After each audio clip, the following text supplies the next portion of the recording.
Namaskar. A warm welcome to World News, an Indian perspective on All India Radio.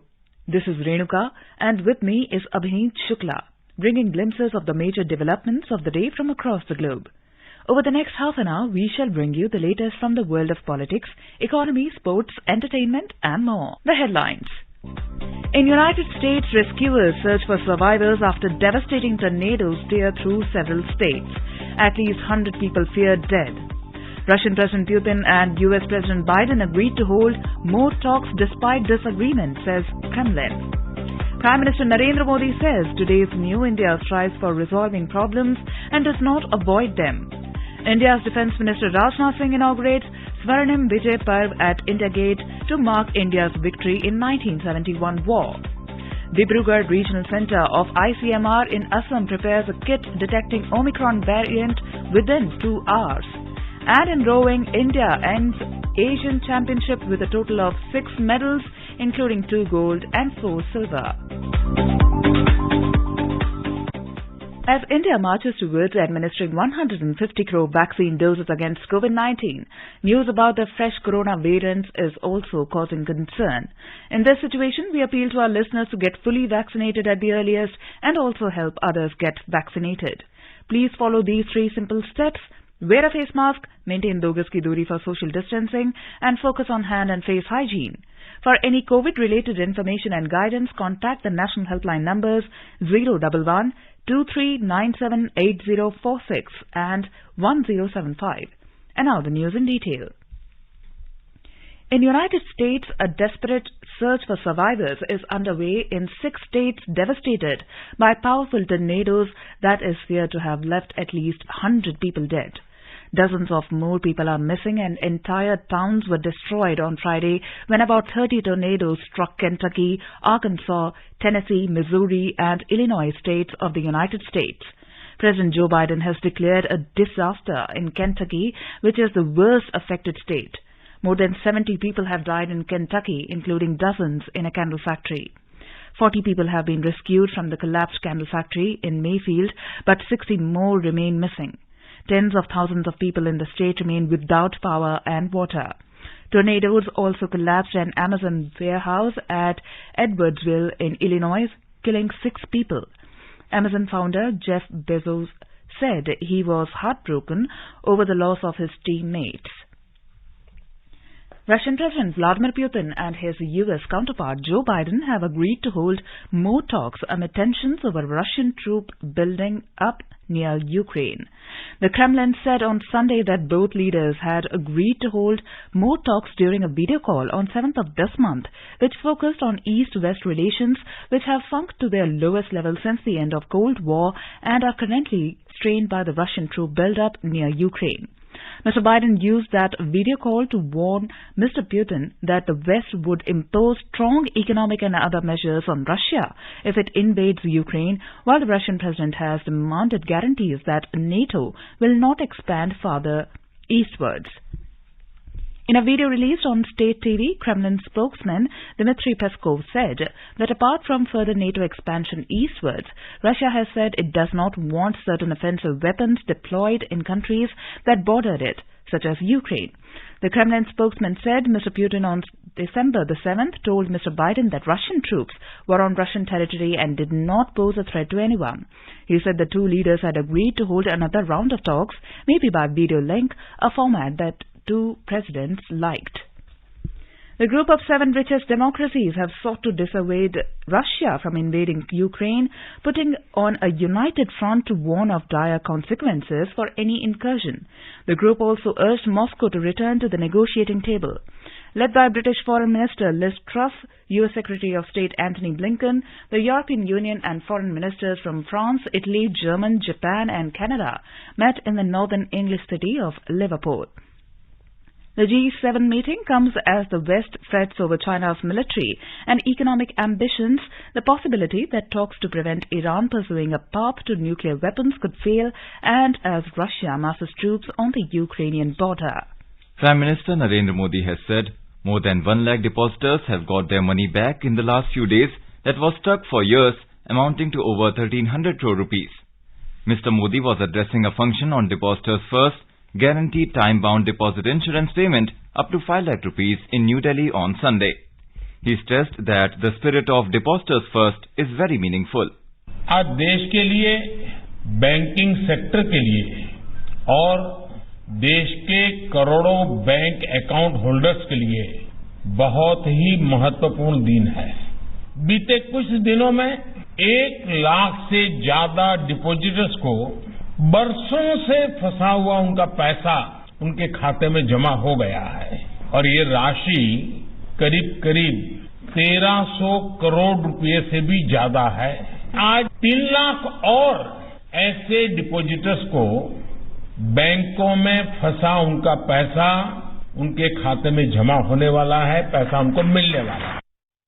The Prime Minister said, any country can prevent the problems from getting worse only by timely resolution of them.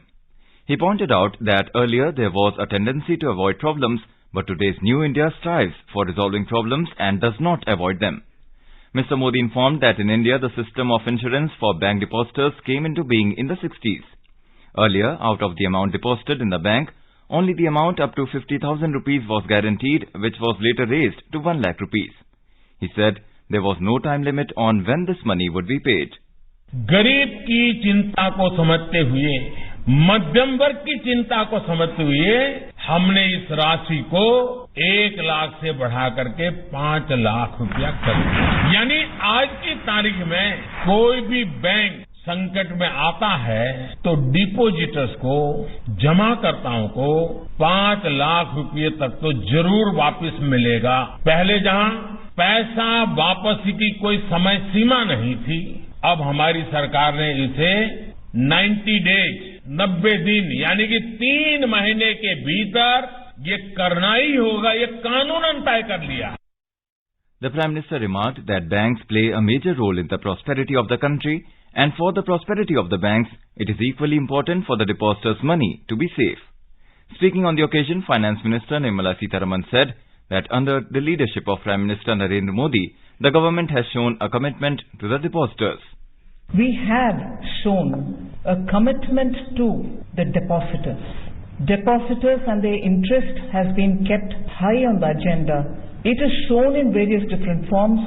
One was to restore the health of the banks through the 4R principles, where depositors' interests have been kept in mind, taxpayers' interest has been kept in mind, and as a result today the public sector banks' health has so improved that today they are able to raise money on their own in the markets. Reserve Bank of India Governor Shaktikant Das said, Depositors First is the guiding philosophy of RBI in all its actions and policies. He said deposit insurance facility in the country has come a long way. India's Defence Minister Rajnath Singh on Sunday said the government is leaving no stone unturned to strengthen the armed forces.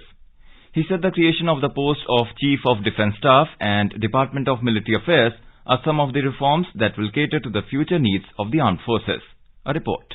The Defence Minister was speaking after inaugurating the Swarnim Vijay Parv at India Gate in Delhi. Mr. Singh said through Atmanirbhar Bharat Abhiyan, all efforts are being made from procurement to production to make the forces more capable, efficient and self-reliant. Mr. Singh said private sector's participation is being promoted in defence research, development and manufacturing. The two-day festival has been organized to commemorate 50 years of India's historic victory in the 1971 war and the Indo-Bangladesh friendship. He said the 1971 war is a great example of jointness and integration between the three armies. यह पर्व भारतीय सेनाओं की उस शानदार विजय के उपलक्ष्य में है जिसने दक्षिण एशिया के इतिहास और भूगोल दोनों को बदल दिया। 1971 के भारत-पाक युद्ध में भारतीय सेना ने जिस अदम्य साहस, शौर्य और पराक्रम का परिचय दिया, वो हर एक भारतवासी के लिए एक अत्यंत गर्व का विषय रहा है। यह विजय पर्व देश की सेनाओं के प्रति हर भारतवासी के मन में एक सम्मान का भी पर्व है। The Defence Minister said India is happy that in the last 50 years Bangladesh has progressed on the path of development. Nishit Kumar for World News, All India Radio. This is All India Radio giving you the news. For quick news updates round the clock, follow us on Twitter at AIR News Alerts. In today's Hotspot section, a special program on Golden Jubilee of Bangladesh Liberation War, the quest for a linguistic identity and birth of a nation.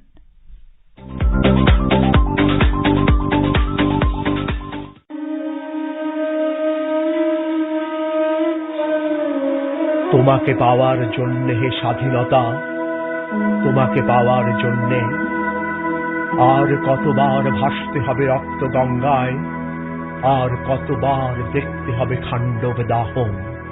Language is the blood of the soul into which thoughts run and out of which they grow. Language connects people and the values enshrined live through ages. In the case of Bangladesh, it is the proverbial truth. If we look back, the basic inspiration of the freedom struggle of the Bengali-speaking people of Pakistan came mainly from their quest for a linguistic identity. The history of class struggle and multiculturalism supported the language movement, a stark reminder of the liberation struggle. বাংলার মাটি, বাংলার জল, বাংলার বায়ু, বাংলার ফল, পূর্ণ হোক, পূর্ণ হোক, পূর্ণ হোক হে ভগবান। Talking to All India Radio, former Bangladesh liberation fighter Lieutenant Colonel Sajjad Ali Zahir opines that fight for mother tongue is not just a struggle for reinstatement of the respective vernacular. It is also a reflection at times of the resistance to the persecution to a language. Based on the language, our nationalism, our patriotism grew, and which resulted in the liberation of Bangladesh. We love Bangla, we love the language. Bangla is a symbol of our sovereignty, our devotion, our sacrifice, and our future. And this Bangla language is one of the sweetest language in the world, and it has the contribution of great poets like Rabindranath Tagore and Qazi Nazrul Islam. The Bangla language was the main spirit of our liberation war. We sang songs and marched towards the enemy in Bangla. We raised the flag of Bangladesh in every liberated area and sang the song of Tagore, which has become our national anthem. So Bangladesh and Bangla language are synonymous. This is our beloved language and we love it all. Let's elaborate the root causes of the movement. Immediately after the partition of India in 1947, Bengalis were the majority community of the newly emerged Pakistan. The Urdu-speaking Pakistanis were just 3% of the total population, though Urdu was widely understood and used in West Pakistan. To understand why language politics played such a defining role in Bangladesh liberation war, linguist Inakshi Nandi, JNU, said that the language is first and foremost the marker of identity. The vast Pakistani language such as Punjabi, Sindhi and Pashto were written in Urdu or Arabic script. On the contrary, the Bengali language had its own script different from that of Arabic. To understand why language politics played such a defining role in the Bangladesh independence movement, or Mukti Juddho as we call it in Bangla, we have to first understand the role language plays in a society, and especially in a polity. So language is first and foremost a marker of identity for its speakers, but it also has the potential to give one access to positions of power and influence in their land. So when the Bangla-speaking population were denied that, the Bengali language movement or Bhasha Andolan erupted, because it was the first time that people understood the significance of a language in the life of a community and in the life of a nation. However, the language controversy of undivided Pakistan started even before the emergence of the country. Dr. Ziauddin Ahmed, a former Vice-Chancellor of the Aligarh University at that time, had suggested that Urdu should be the state or official language of the future state of Pakistan. Simultaneously, Dr. Muhammad Shahidullah, a noted Bengali linguist from Dhaka University, opposed the suggestion and put forth arguments in favor of Bengali as the future state language of Pakistan. He wrote if Urdu instead of Bengali was used in courts of law and universities, it would be tantamount to political slavery. August 1947 saw India getting its freedom from the British and the birth of a nation called Pakistan. The newly Christian Pakistan was, however, divided into East and West Pakistan. The western region had predominantly Urdu and Punjabi-speaking people, whereas East Pakistan people spoke Bengali. East Pakistan became an internal colony of West Pakistan. On 21st March 1947, Muhammad Ali Jinnah gave a severe blow to Bengali nationalism from the racecourse ground in Dhaka. He asserted that the national language of Pakistan would be Urdu and no other language. The same announcement was made again at the convocation of the Dhaka University on the 24th of March. East Pakistan became a union of a non-communal consciousness on that day. People from all walks of life formed a mass resistance irrespective of religion and caste.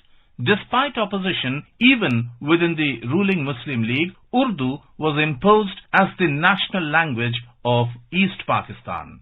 By 1951, the demand of the state language movement continued to grow. On 23rd February, the educationists, writers, journalists and intellectuals issued a memorandum to the then Chief Minister Nurul Amin for the introduction of Bengali language at all levels. The agitation reached its peak in 1952 on the 21st of February. Section 144 was imposed all over East Pakistan. From that morning onwards, students started gathering in groups in front of the Faculty of Arts in Dhaka University. The objective was to be vocal in demanding Bengali language and to ensure full rights of the mother language. The procession came on to the roads violating Section 144. Police fired and several were killed. The roads of East Pakistan became stained with blood. A mass movement erupted against the Pakistani government to protect the dignity of the mother tongue. As a result, the Muslim League suffered a miserable defeat in the general elections of 1954.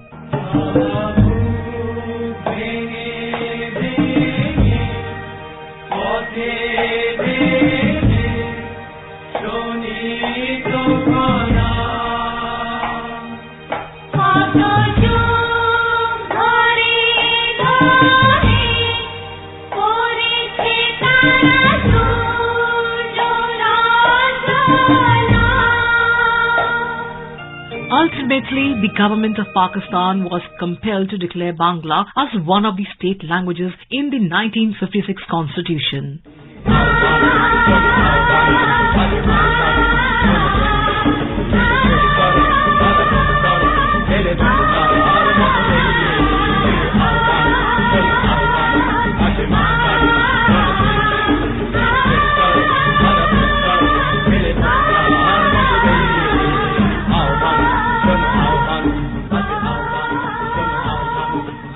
The language movement influenced directly and indirectly all political, social and cultural activities since 1952 in the then East Pakistan. Talking about Bangladesh Bhasha Andolan, linguist Inakshi Nandi said that it was for the first time a nation was created on linguistic lines.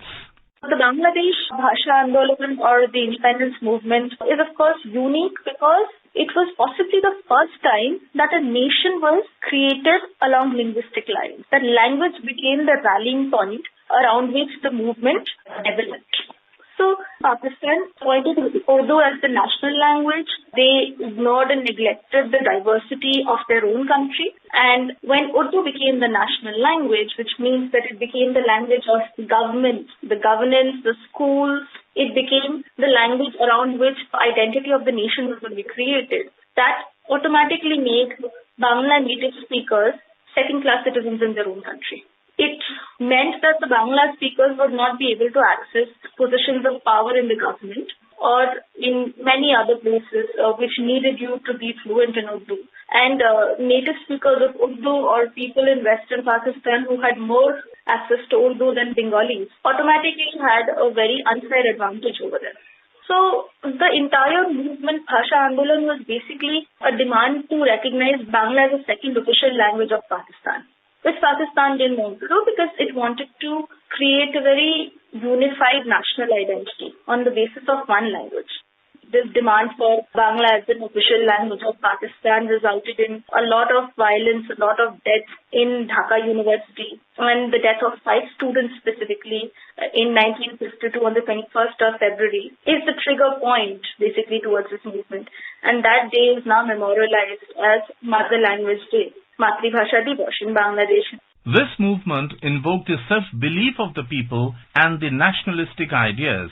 It was aided by the education movement of 1962, the Six-Point Movement of 1966, the mass uprising of 1969, the elections of 1970 that culminated into the liberation of the struggle of 1971. Joy Bangla was the only slogan at home and abroad during the liberation war of Bangladesh in 1971.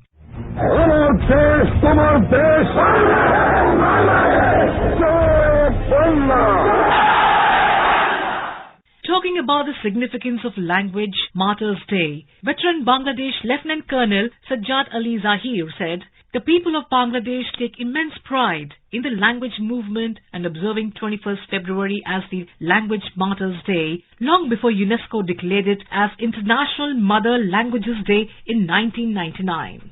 In 1947, when Pakistan got its independence, 56.5% people used to speak in Bangla and 3.9% people used to speak in Urdu. Mr. Jinnah made Urdu the state language and the protest started. And this protest was brutally suppressed by Pakistani forces on 21 February 1952. And we celebrate that day as the Language Martyrs Day. Bengali language achieved the status it deserved and acted as a catalyst for the liberation of Bangladesh. Professor Chidananda Bhattacharjee, head of the Department English, Rabindra Bharati University, elaborates how the new Bengali literature, songs and cinema emerged because of the liberation war. War for Liberation of Bangladesh 1971 produced so much of literature and songs and so many, artistic responses in Bangladesh. Compared to that, our production here in West Bengal has been more tenuous, but definitely people from West Bengal rejoiced almost infinitely at the suggestion of their brothers and sisters of Bangladesh, ultimately, fighting their way through to victory. And it was almost our victory. So many songs, so many poems, so many magazine articles, so many short stories were written. Most of them are now trivia or ephemeral. They haven't found their way to permanent literature, very renowned, well-known things, but some of them have stuck out.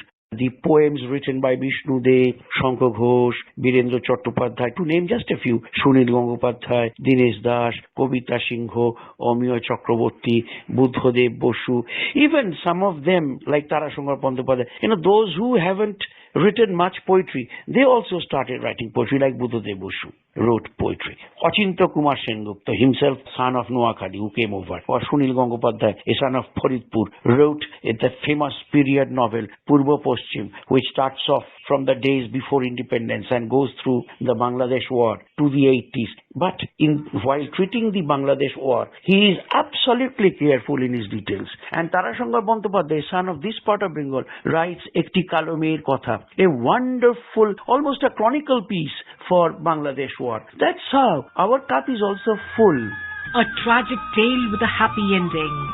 All India Radio remembers the unsung language soldiers who laid their lives for the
Indian state of Assam, ICMR RMRC Dibrugarh, led by senior scientist Dr. Biswajit Borkakoti, has prepared a kit that enables detection of Omicron variant within 2 hours.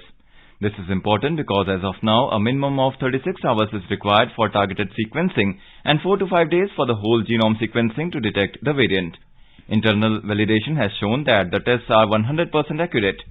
The kit is being synthesized in bulk based on ICMR RMRC Dibrugarh design by a 100% Make in India Kolkata-based biotech company GCC Biotech in PPP mode. Author Anne Rice, widely known for her best-selling Gothic novel Interview with the Vampire, has passed away at the age of 80.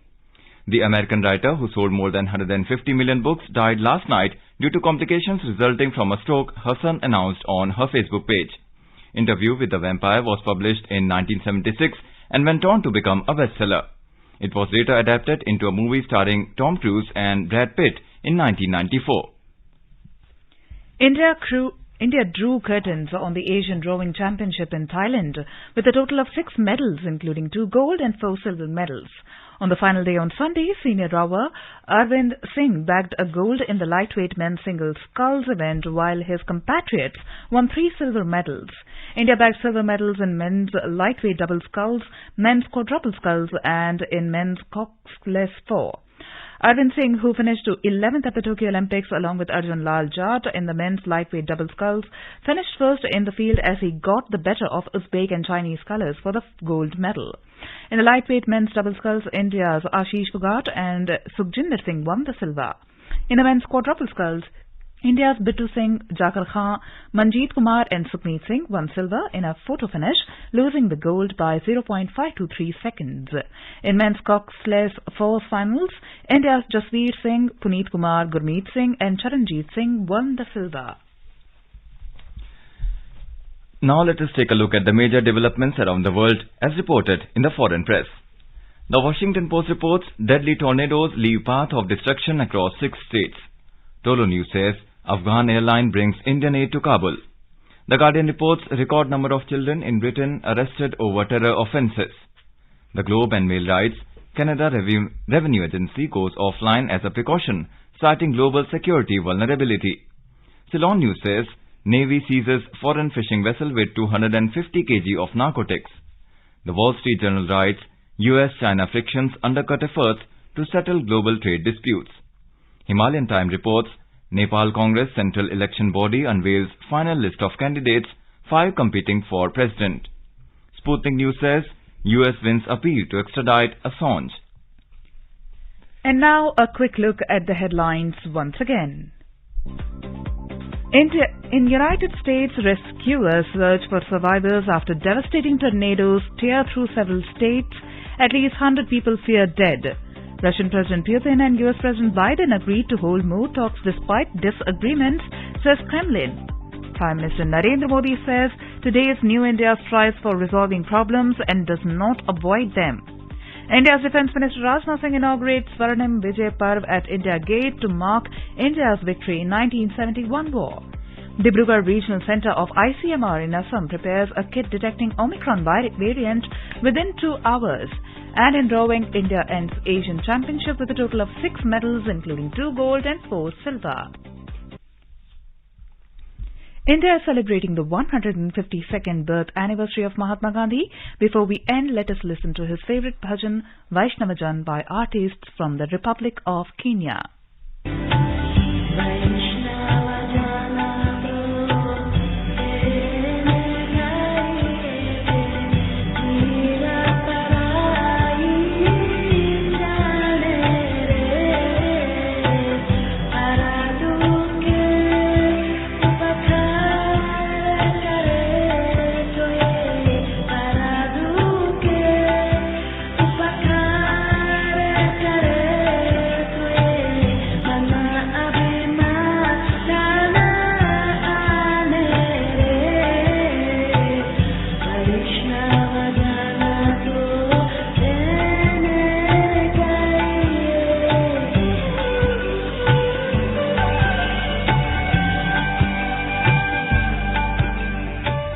With that, we end this bulletin. We'll be back at the same time tomorrow with the next edition of World News.